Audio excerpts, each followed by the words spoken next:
వంటలకు ఇంతకంటే స్వచ్ఛమైన గానుగ నూనె మరెక్కడా దొరకదు. SRV naturals. ఆర్డర్స్ కై స్క్రీన్ పై నెంబర్ కి కాల్ చేయండి. తెలంగాణలో ఫ్రీ బస్ పై వివాదం ఎందుకు మొదలైంది? జాతీయ స్థాయిలో ఈ అంశం ఎందుకు హాట్ టాపిక్ గా మారింది? ఫ్రీ బస్ ఎఫెక్ట్ మెట్రోపై పడబోతోందా? రోజు లక్షలాది మందిని తరలిస్తున్న మెట్రో ఇబ్బందుల్లో పడిందా? మెట్రో నిర్వహణపై అనుమానాలు ఎందుకు వచ్చాయి? నిజంగానే ఫ్రీ బస్ పథకం రద్దు కానుందా? అసలు ఉచిత బస్సు ప్రయాణానికి మెట్రోకు సంబంధం ఏంటి? Let's watch the story.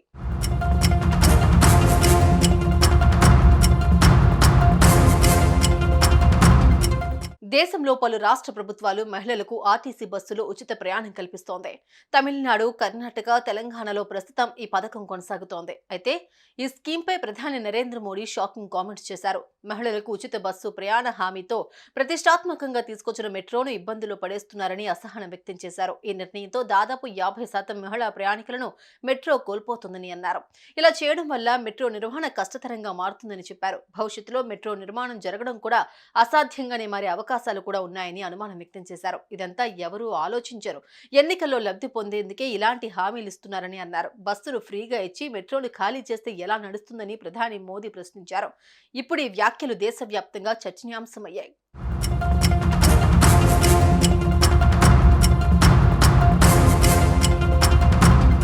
2017 November 28న హైదరాబాద్లో మెట్రో ప్రారంభమైంది.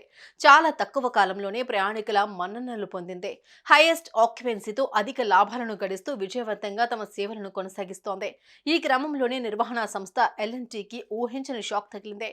కాంగ్రెస్ ప్రభుత్వం మహిళలకు ఆర్టీసీలో ఉచిత ప్రయాణం తీసుకొచ్చింది. దీంతో మెట్రో రైలుకు ఆదరణ కరువైనట్లు ఎల్ఎన్టీ చెబుతోంది.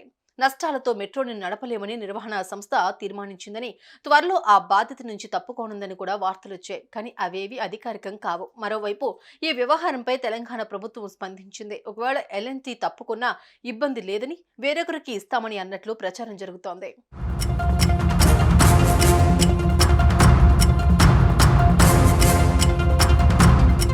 మరోవైపు ఫ్రీ బస్ పథకం మొదలైనప్పటి నుంచి ఈ స్కీమును ఆపేస్తారంటూ ప్రచారం జరుగుతూనే ఉంది. అయితే దీనిపై మంత్రి పొన్నం ప్రభాకర్ స్పందించారు. ఈ పథకాన్ని మరింత మంది ఉపయోగించుకునేలా చర్యలు తీసుకుంటామన్నారు.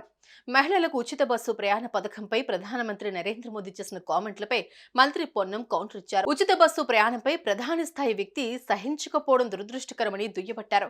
కొన్ని రాష్ట్రాలు స్థానికంగా ఉన్న పరిస్థితులను బట్టి మహిళలు ఆర్థికంగా ఎదగడానికి ఉచిత బస్సు ప్రయాణ సౌకర్యం కల్పిస్తున్నాయన్నారు. వాస్తవానికి ఆర్టీసీ ప్రయాణానికి మెట్రో ప్రయాణానికి ముడిపెట్టడం కరెక్ట్ కాదని పొన్నమన్నారు. మెట్రో పరంగా ఇంటర్వ్యూ చేస్తే ఇంకా బోగిలు పెంచమని అడుగుతా ఉన్నారు. అది వదిలిపెట్టి ప్రధానమంత్రి గారు రాజకీయపరమైనటువంటి లబ్ధికి సంబంధించిన విషయంలో ఆలోచన చేస్తూ ఉన్నారా?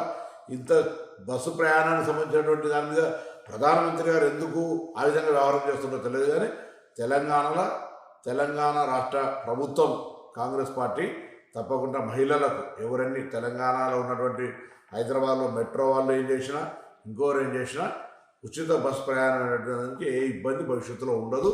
దీనికి ఇంకా కొన్ని రూట్లు పెంచి, కొన్ని బస్సులు పెంచి, కొంత ఇంకా సౌకర్యంగా చేయడానికి మా ప్రయత్నం కొనసాగుతుంది. ఆ విషయాన్ని గమనించాలి. ఇలా ప్రధానమంత్రి గారు